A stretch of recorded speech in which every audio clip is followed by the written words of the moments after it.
Hello, my name is Chris Blask. I'm the Vice President of Strategy with Cybeats, and welcome to episode 55 of Cybeats Powerhouse Perspectives. And with us today is Carter Manucy, who's had a fantastic career in the electric sector, and we're looking forward to digging into the past, present, and possible futures with you. So, Carter, good to see you. Hey, Chris, how's it been? It's good to see you again too, man. Yeah. So we were just talking in the green room what we do with this before this, and Carter, so you know, is one of the holiday lights gurus. Where you see the homes in the reels that are shared by everybody with all the crazy, high tech lights. That's he's one of the people that does that, and with the, as we were just saying, the control system on that is not dissimilar to the control system in, for example, an electric grid, right? And it's so do you think how much of that do you think you would do the Christmas lights if you weren't already doing that career? Or yeah, that's interesting, because one of the things I love doing is working with my hands and also solving problems. I've always told a lot of folks to get into this hobby, if you want to call it that. You've got to have at least a background in engineering, computer science, networking, or musicality. If you don't have one of those, you're going to have a very tough time at this particular hobby. So I think with my background and my natural curiosity of just wanting to solve a problem and make it better, that's where it got me here. As we talk about career progressions, same thing happened with the lighting industry for me. It started with the stuff you buy at Walmart or whatever and put on your house, and it changes a couple of colors. I'm like, this sucks. I need something better than that. So how do I do it myself? And then get into Adrenos and programming and LEDs. And next thing you know, you've got a damn show in your house you do annually. So. Right. Speak of the devil, Arduino Uno right here, on the boats. We're going into robotics, in this year, controlling everything. So, yep, I'm right there with you. So, Anthony, can you put up the first question? Let's, do as we do, right?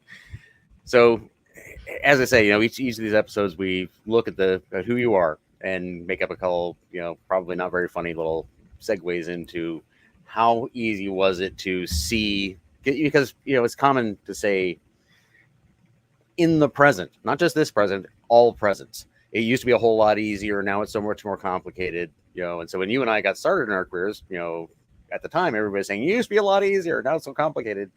And we made it more complicated.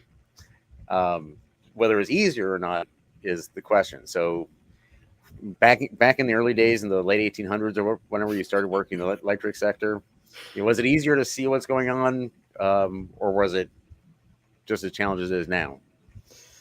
It was a different challenge for sure. Back when a lot of this started, NERC started, bringing up and becoming a thing, and people started understanding that cybersecurity also applies to industrial control systems outside of just, your standard business networks. That's really where I think people started understanding that I have to know more than I normally do, and that brings into context. Folks that are, working in the electric sector as engineers, as SCADA folks, as, they were very, very particular about what it is that they do and how they do it. And they have systems that run a certain way and they expect a certain output. And as long as all that is happening, life is good. And along come the cybersecurity folks and say, you know what, this isn't good enough. You're not doing it right. Or, whatever the language that those conversations had around them, to say that now we have to worry about what could, not what is.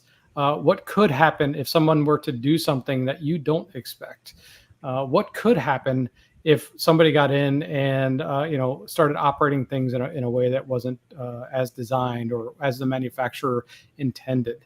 And so that was the hard conversation back in the day. That if you talk about more difficult back in the day, yes, it was hard to get through those conversations with folks. It was hard for them to come up to speed and understand that. But now we've had a lot more examples of that in the real world. People have seen that, contextually, yes, that can happen, and it can impact energy delivery. It can impact, operations. You can lose visibility. Colonial, hello, right? And even if that thing didn't impact the ability to operate, it still can have a second order, third order effect on the population. And I love using Colonial Pipeline as that example, where it wasn't necessarily an OT event that caused something to happen, but it was actually a decision that was made that then caused the chaos that ensued of people trying to fill up trash bags with gasoline. So, sometimes we don't always understand those things. But back in the day, the hard conversations were really around convincing folks that it could happen and then trying to plan how we do things to prevent that. Now, the difficult conversations are around how complicated we've made those things to try to, read stuff and react to it before it goes into a control system, or while it's in flight, or did we get all the right things, or are we seeing things because we don't have enough visibility, or it's just not happening? And there's, the lack of positive confirmation that our job is successful. And that's as I'm looking at the second question, Anthony, please put that one up. I'm trying to remember exactly what I meant by that, but I think it's a good example, right? So people out there, if you don't really understand how the grid works, what I always loved as an example are synchrophasers. Right. These are systems that keep the massive chunks of the grid on the same synchronization. If they're not, they will blow things up. Right. And they, work in billionths of a second. And it's a fascinating little thing. And as you said, as we've gone through the last 30 years or so, right, we're both building more complex grids and, making them non-centralized and. Oh, and the internet and IoT and, throw that all into it. And it's easy in these disciplines to get down to that, how many angels can dance in the head of a pin, right? Do we have to go all the way down? Does everybody have to know everything? SBOM, supply chain, right? The CISA SBOM sharing working group that I've been co-facilitating for last year is about to produce a document this month, just trying to help us understand, the chain of things, right? The distributors of SBOMs, not the authors, not the consumers, but all those other organizations in the middle. They're somehow involved. How do we share all this information? And so maybe I've been focused on that too much, but I get this sort of feeling we're in this phase where we kind of think, well, everybody has to know everything. It's like, well, no. So that's too much visibility, I guess, right? Or too much, you can see too much. We need to narrow it down so that in whatever role you've had multiple hats in the industry, you can see the information you need. You need transparency to that in a timely fashion. It doesn't have to be perfect. It certainly can't be, and it shouldn't be everything. So how do you think we're doing now? I mean, in the current state of things, right? In supply chain, threat intelligence, all this information sharing, supply chain, you mentioned Columbia, not Columbia, the pipeline. Colonial, and Log4j, and presidential executive orders, and ISACs and ISOWs that are certs and so forth that are at various maturity levels. Right? Is the current state of NRECA, the industry organizations that are brokering information in the middle of all this. Right? So, how are we doing? We are at a midpoint, I think, in a lot of the discovery and ability to not only know what we need to know, but also what we need to react to.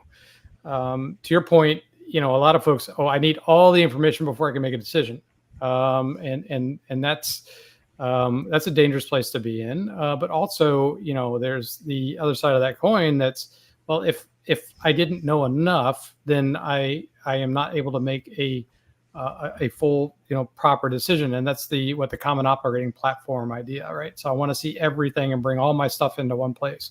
And now, okay, great. So now we've got all this data concentrated in one place. That becomes a different problem for us to now have to solve. I think the other problem that we're dealing with now, talking about progression and talking about the change of the global cybersecurity threats in general, is different countries, different nations have different levels of visibility in all the companies and all the operations that go on that we don't necessarily have in the US. So now we're struggling a bit with what is that amount of data that needs to be just enough to share successfully, that can be either anonymized or not, because it's either valuable as anonymized or not. And every different scenario can answer that question in different ways. I'm not going to try to debate that right now. But those are the problems that we're trying to solve at the moment, is trying to figure out what is that minimal amount of information that can be shared, that is helpful, that allows us to make good, accurate decisions, and that we can share either as a smaller community, a larger community, or globally through a national security issue, that allow us to determine where we need to take action. And I think we're still trying to figure that out. To your point of SBOMs and all, going down the rabbit hole of Log4j, and oh my gosh, it's one micro component of this larger thing, and is that going to impact me or not? You don't always know, and there's a lot of stuff we still don't know. I mean, that's why we see vulnerabilities pop up that have been in place for 20 years, because nobody pushed that button before. So I think we have a lot of discovery left to do, but I think that the important thing is that as we make each of these discoveries and as we gather more information, is taking a step back from it and understanding, okay, is this something that we really need to put in the common lexicon of things that we're watching?